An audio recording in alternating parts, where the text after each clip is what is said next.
लेकिन इन सबके घरों का हाल है, जहां भी चले जाओ वहां से इसका सेट बदलना तो बदल। तो नारद जी ने कहा कि मुझे ना गृहस्थों में शांति मिली, ना संतों के यहाँ शांति मिली। आया था शांति ढूंढने, परंतु मन में क्रांति फैल गई।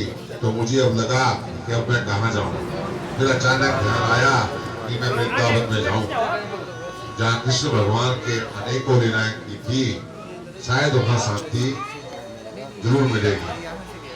लेकिन वहां जब मैंने देखा तो एक बड़ा आश्चर्य मैंने देखा। तत्राशयं मया पृष्ठं श्रीतां तनूनीश्वरा एका तु तरणी तत्र निष्णान्वितमानसः।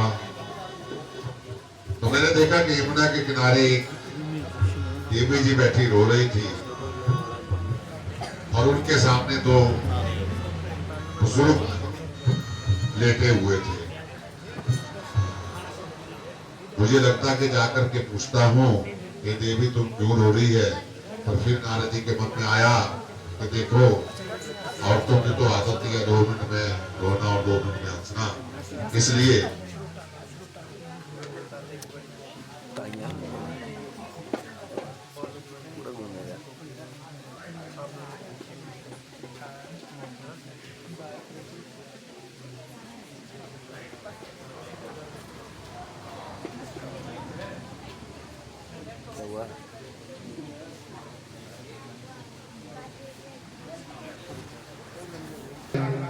एक बुजुर्ग एक महिला को देखा नारद जी ने, वो बैठी हुई रो रही थी। नारद जी ने पूछा,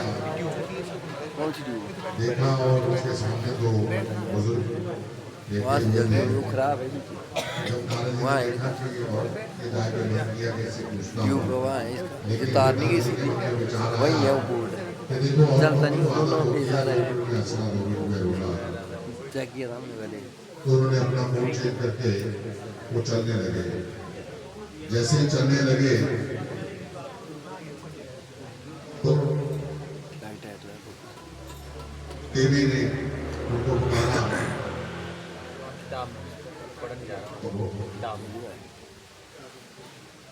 वो साधु निष्ठम, वो साधु समुक्षणम निष्ठम मचंतापि नाशम दर्शनम तमलोकस्य आत्मनाथम। अरे महाराज रुको तो सही, आप कहाँ भागे जा रहे हो। आप जैसे संतों के दर्शन बड़े पुण्य प्रताप से नहीं। यदा वाक्ष्यम भवे कोई भक्तो दर्शन तक। आप तो नारद जी दौड़ कर उसी देवी के पास आ गए और पूछते, हे देवी आप कौन हो और क्यों रो रही हो, तो अपने लोग के कारण बताओ। नारद जी के पूछने पे उस देवी ने जवाब दिया, हम भक्ति रीति ज्ञान करा क्या नाम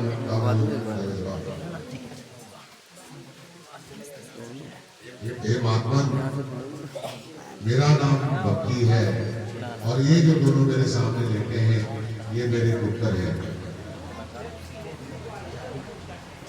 हेलो,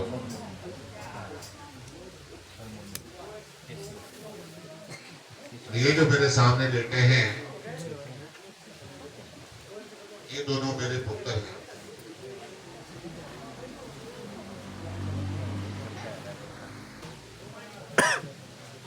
और एक का नाम ज्ञान है और एक का नाम वैराग्य है।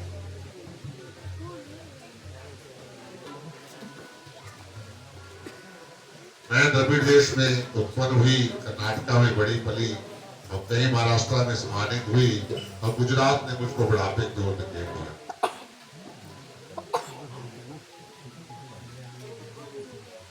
इतना सुनकर नारद जी ने फटी फटी आंखों से देखते रहे। भगवान 20 वर्ष की माता और 90 वर्ष के इनके बेटे, तो ये तो जीवन में हमने पहली बार देखा। उन्होंने पूछा, देवी जी तुम्हारे बच्चे इतने बूढ़े कैसे हुए। फिर उसने बोला, हे महाराज यही तो समय का खेल है। कलयुग कि पाखंडियों की वजह से हमारे बच्चों की हालत हुई है। और मैं जब वृंदावन आ गई तब से मैं जवान हो गई। वृंदावन जाने का एक फायदा है। परंतु मेरे बच्चे अभी भी बूढ़े ही हैं।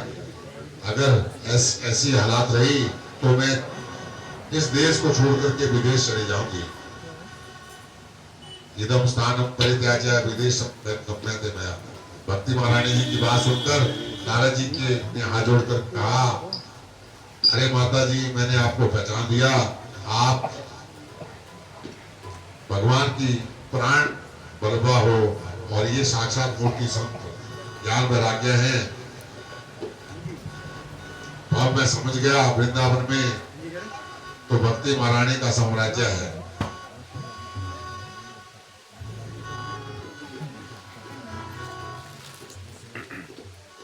माता जी, इस कलिकाल में भी इस ब्रज में मैं आपका साम्राज्य है, परंतु ज्ञान वैराग्य को यहाँ कोई पूछता नहीं, इसलिए ये बूढ़े हो चुके हैं।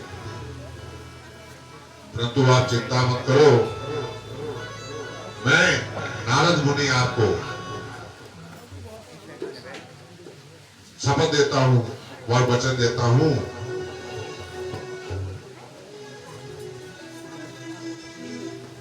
तदा नाम हरे दर्शनम लोके त्वयं च पर्वतम। ये देवी जानती हो इनके बूढ़े होने का दूसरा कारण क्या है? इस समय लोगों के कुकर्म के कारण सभी वस्तुओं का सातत्व ही समाप्त हो गया है। ब्राह्मण केवल अन्न धन आदि के लोभ में बस घर घर और जन जन को भागवत की कथा सुनाने लगे हैं।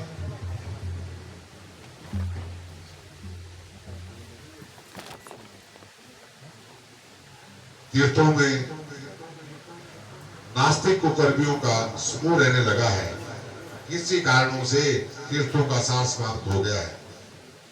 जिनका चित्त निरंतर काम क्रोध लोभ वासना में तपता रहता है,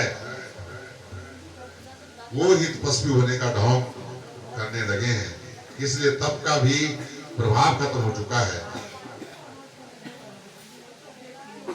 भक्तों की यह दशा है कि वो अपनी पत्नियों के साथ भैंसों की तरह रमण करते हैं।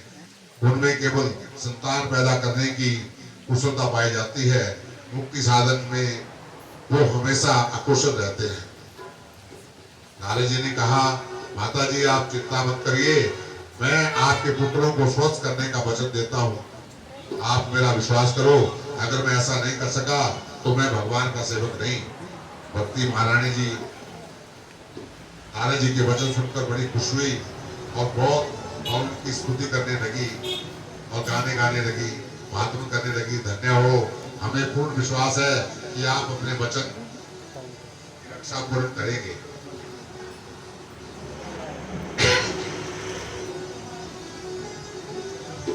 भक्ति माता ने बड़ी भारी वंदना की।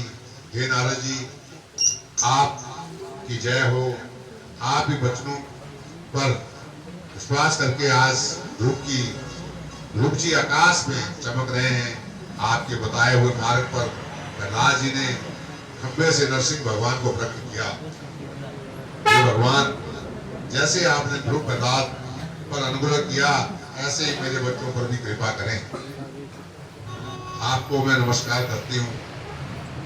नारद जी तुरंत वेद वेदांत का पाठ शुरू कर दिया। गीता का तो कई बार पाठ किया, प्रदान और ज्ञान और वैराग्य को कोई फायदा नहीं मिला। नारद जी चिंतित होकर विचार करने लगे कि मेरे पास तो जो भी ताकत थी मैंने सब उपयोग कर लिया, फिर भी कोई लाभ नहीं हुआ और मैं इनको वचन भी दे चुका हूँ। अब क्या किया जाए? उसी समय आकाशवाणी होती है।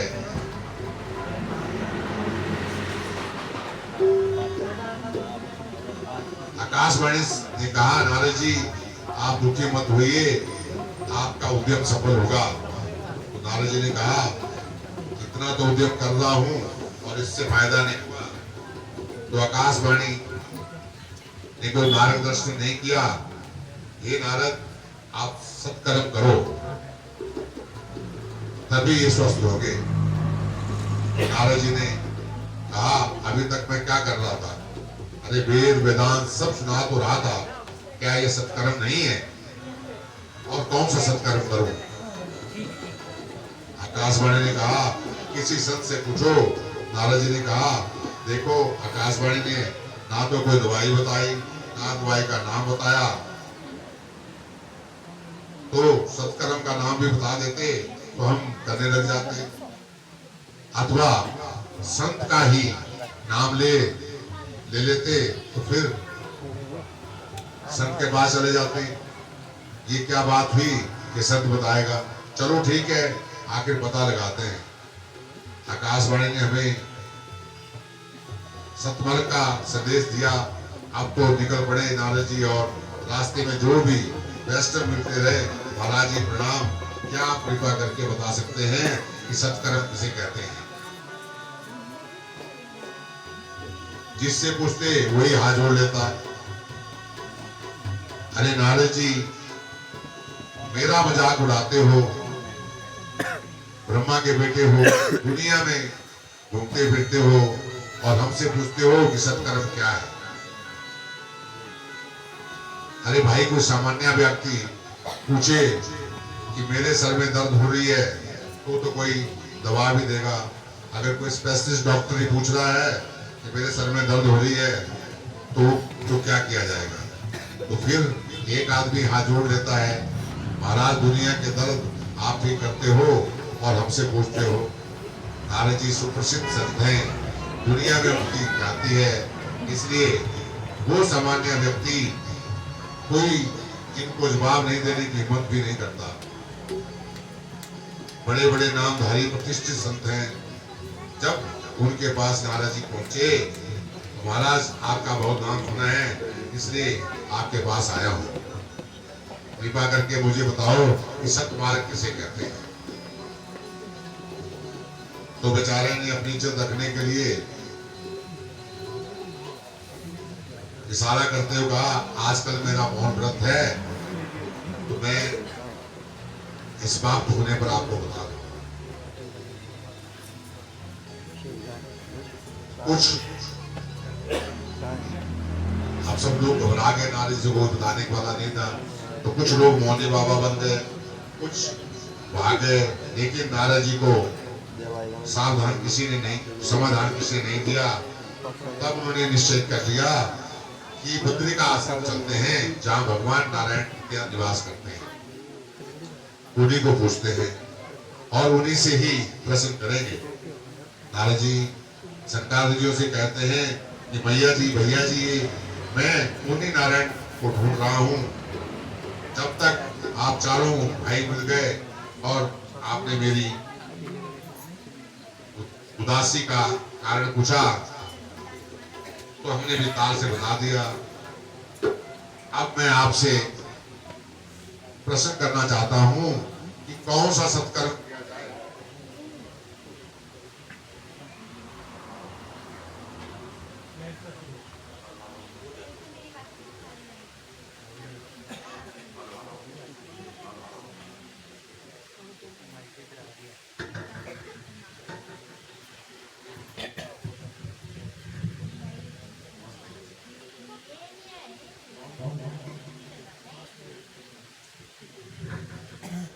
कौन सा सत्कर्म किया जाए? क्योंकि आप तो संत शिरोमणि हैं, कृपा करके हमें बताइए। तो नारद जी की समस्या सुनकर शंकर जी हंसने लगे। अरे नारद जी, इतनी सी बात को लेकर तुम इतने परेशान हो, बिल्कुल चिंता छोड़ दो, हम तुम्हें इसका समाधान बताते हैं। नदी कहते हैं कि आपके पास कौन सा उपाय है? अरे भाई, वो बहुत ही सरल उपाय है। सुखदेव जैसे परमहंस के द्वारा गाया गया श्रीमद् भागवत ही वह अमृत है, जिसका पान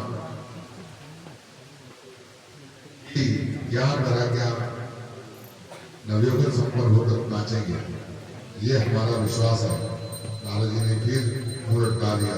शंकर जी बोले, अरे नारद जी, आपका मुंह अभी भी लटका है, क्या बात क्या है, बताओ तो सही। तो नारद जी बोले, हमें आपकी बातों में थोड़ा संदेह होता है। कैसा संदेह हो रहा है भाई? नारद जी ने कहा, जब मैं उन्हें चारों वेद से सुना दिए तब कोई फायदा नहीं हुआ, तो भागवत में जानता हूँ कि भागवत में ऐसी क्या विशेषता है कि उन्हें लाभ मिलेगा। वेद वेदांत सर्वोपरि है और मैं भागवत को भी जानता हूँ, इसमें भी वेद का ही समावेश है। शंकर जी को ने कहा, नारद जी, हमें आश्चर्य यह होता है, तुम ये शंका करते हो, तुम भागवत के जानकर होकर भी ऐसा कहते हो। तो सुनो, हम मानते हैं कि वेदों की व्याख्या भागवत में है, लेकिन वेद है वृक्ष और भागवत है उसका पका हुआ फल, मीठा फल। अब मीठा फल खाने के बाद कोई कहने लगे कि फल इतना मीठा है तो पेड़ कितना मीठा होगा, और पेड़ को ही चबाने लग जाए तो क्या मिठास मिल सकती है? कभी नहीं। ऐसे जैसे दूध से घी निकलता है, पर जो काम घी करेगा वो दूध नहीं कर सकता। गन्ने के रस से शक्कर बनती है, और जो काम शक्कर करती है वो काम गन्ने का रस नहीं कर सकता।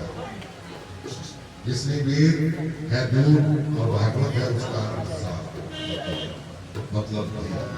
वेद है ब्रह्मा तो भागवत है तो वृक्ष है भागवत, उसी का फल। इस प्रकार शंकर जी ने अनेकों दृष्टांत देकर नारद जी को समझाया। अब तो नारद जी गदगद होकर कहते हैं, हे भागवत, अब मेरी शंका नष्ट हो गई और आज मैं ये भी समझ गया, पढ़ लिख कर कोई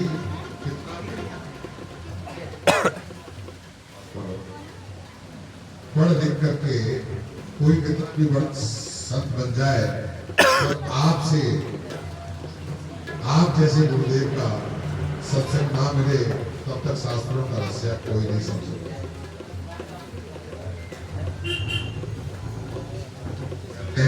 परिश्रम करे कोई चिंता भी, लेकिन कृपा के बिना काम चलता नहीं।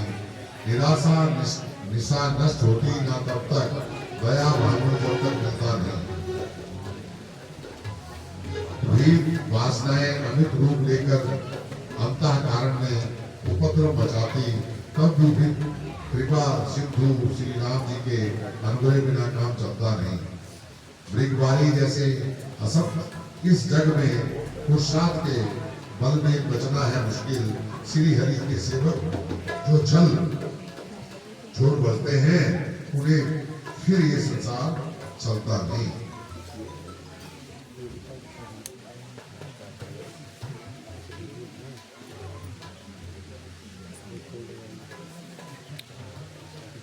जी ने कहा, महात्मा, संसार में आप जैसे संतों का सत्संग जब तक नहीं मिलता तब तक शास्त्रों का रहस्य कोई भी नहीं जान सकता। यही बंद हो गया।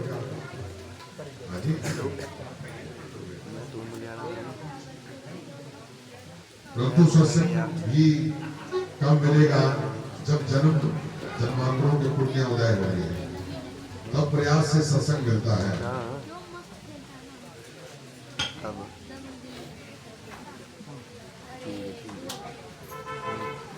सत्संग से फायदा क्या होता है?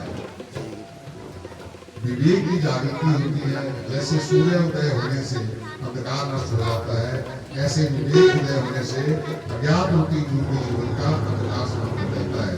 श्री तुलसीदास जी प्रणाम करते हुए, तुलसीदास जी प्रमाण देते हुए कहते हैं, सत्संग विवेक न होई, राम कृपा सुलभ होई।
Thank you.